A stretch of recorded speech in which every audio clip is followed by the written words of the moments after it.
Excited tonight to have one of the quarterbacks from almost the furthest part of Ohio on the east side, out in Youngstown. In fact, it's a suburb or a small town outside of suburb of Youngstown. And they also were in the state finals last year in football in a great game. Great program, great coach.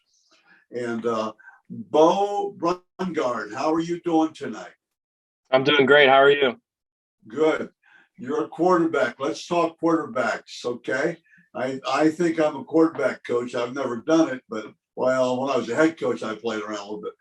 Tell me about quarterback, okay? That's your favorite position. You also play defense as well, too. And you go both ways, don't you? In high school or not? Yeah, I go both ways. It just started fifth grade, my first year of tackle football. And I played many years of flag football before that, but fifth grade, I went out for the quarterback spot. And ever since then, I've just been quarterback. And I've learned a lot throughout. But I'd say the defensive part started my sophomore year. The coaches decided to put me at. Yeah, but the amazing thing is that you do play both ways. Yeah.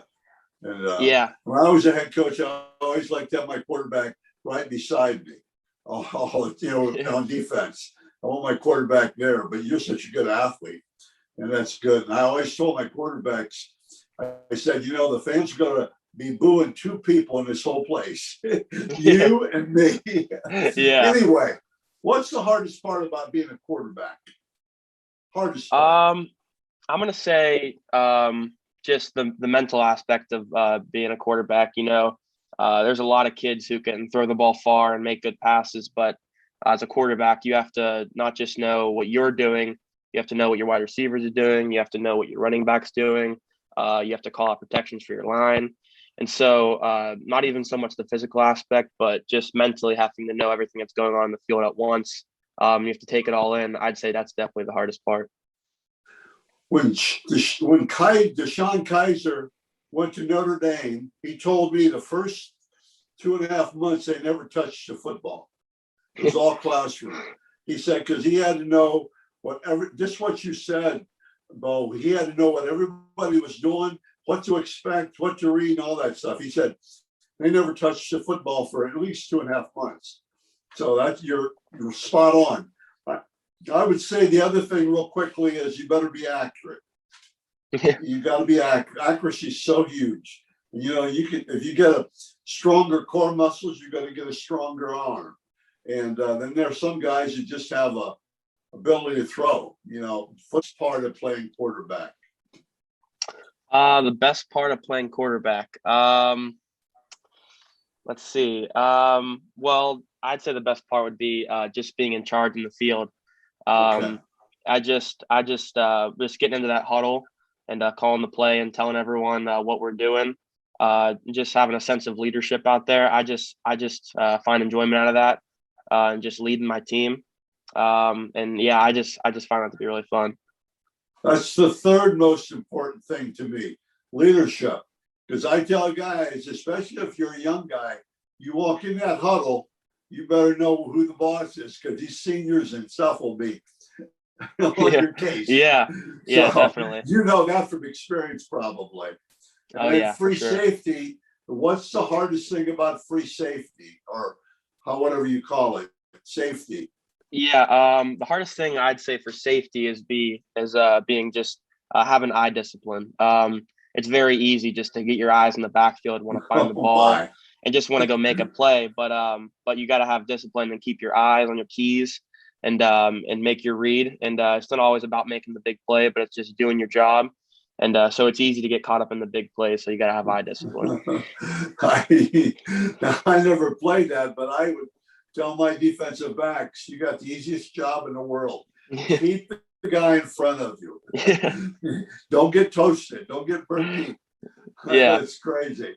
Okay, let's talk a little bit of who do you kind of give credit to helping you get where you are?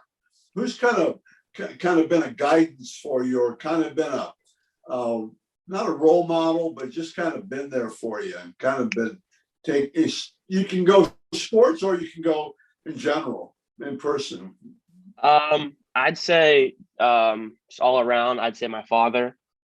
Just growing up, he introduced me to the game, and obviously him playing quarterback in college, and he just taught me everything he's known, and having him as a coach too, it's just been great. Everything I do, always just helping me out and giving me little Yeah. tips, and he's a great role model. He his actions speak louder than his words sometimes, and just the way he carries himself. I just try to model myself after him, and I'd say definitely my father. That's good. That's really good. If you could pick out a sports personality, who would you think that? Who do you kind of watch? Who do you kind of watch play and kind of listen to and things like that? Is there a role model there? I would definitely say. Come closer. When I'm. Oh yeah. When I'm watching football, I would say Lamar Jackson.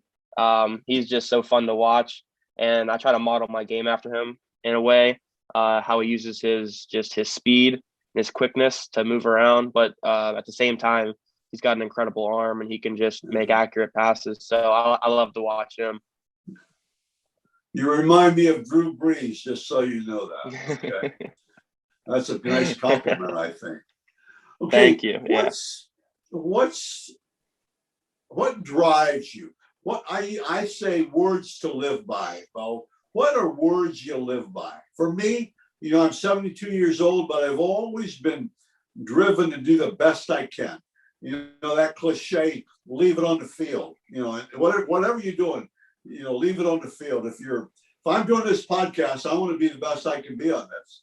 So I work at it. So what do you have words to live by? Yeah, for sure. I would say, ever since I was young, my dad's always told me that no matter how hard you're working, there's someone else out there working just as hard as you. Yeah. And so whether I'm lifting in the weight room or I'm throwing passes from at practice, I just keep that in the back of my head that someone's always somewhere else, either in the state or in another state. They're just working harder than me. So that really drives me, just that I want to be on top and that I'm not going to let anyone else work harder than me. It's good. Okay, I give you 3 silly questions in this podcast. If you could trade places with somebody for one day, who would it be? It could be anybody. I could trade places with someone. It's a tough question. I could trade places with someone. You want me to come back? No, I got it. I would say Drake, the singer, the artist. I would definitely Drake. Oh, okay. I don't have any idea who it is. But I'll fake like I do. Okay. Oh yeah, I know that. Yeah. Oh, that's really good. One day to do what? Just to be able to perform. His lifestyle. He just, I don't know. It's just something about him I like about him, and so I'm going to Google that when I get done with this podcast. That's really good. Should. Yeah. Okay, let's talk about what advice would you give to a freshman, especially a freshman quarterback? What advice would you give to him? Let's say August 15th, August 10th. What are you going to tell him? He comes up to you and says, Bo, man, what are you going to tell him? Well, just from being in that position, I would say, first thing I would say was don't take it for granted. I felt like just like last year I was a freshman and it's gone by so quick. But the second thing I would say was just every day in practice, you have to be paying attention.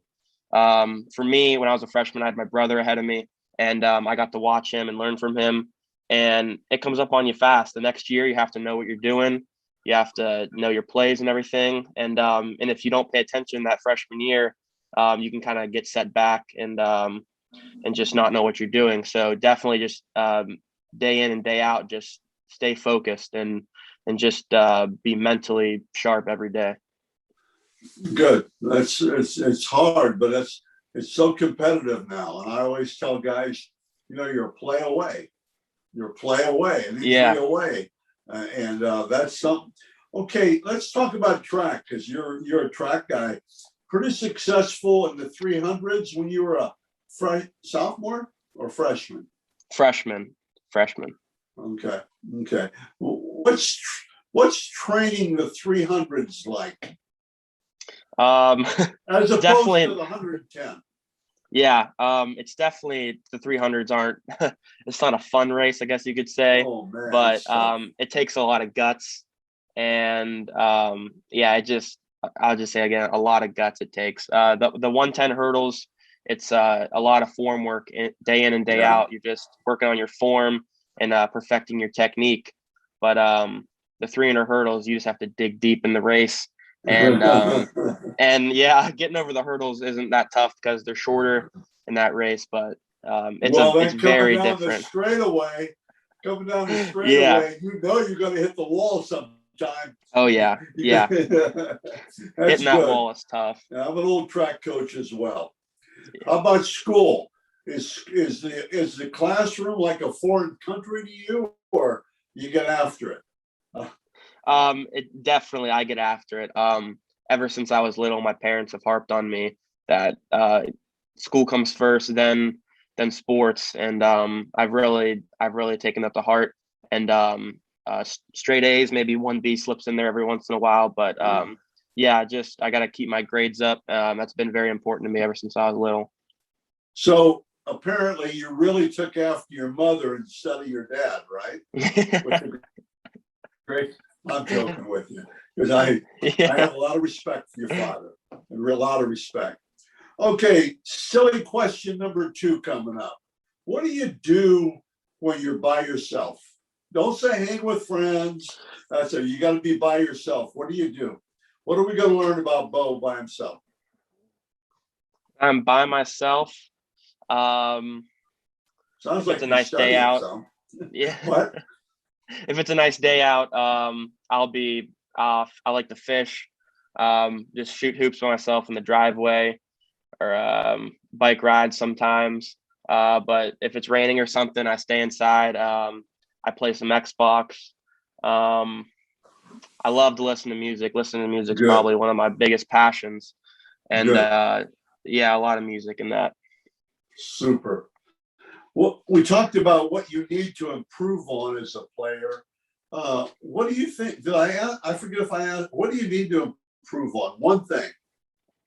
I would say my biggest thing I need to improve on is sometimes just staying in the pocket. It's easy for me just once I take my drop and I'm scanning the field and I don't see anything. It's almost instinct for me to just take off and run wherever I can find a gap. But sometimes I just need to stay in the pocket a little bit longer, because lucky for me, I've had a great line the past 2 years, and so they protect me really well. So just stay in the pocket a little longer and make my reads, because sometimes the throws are open.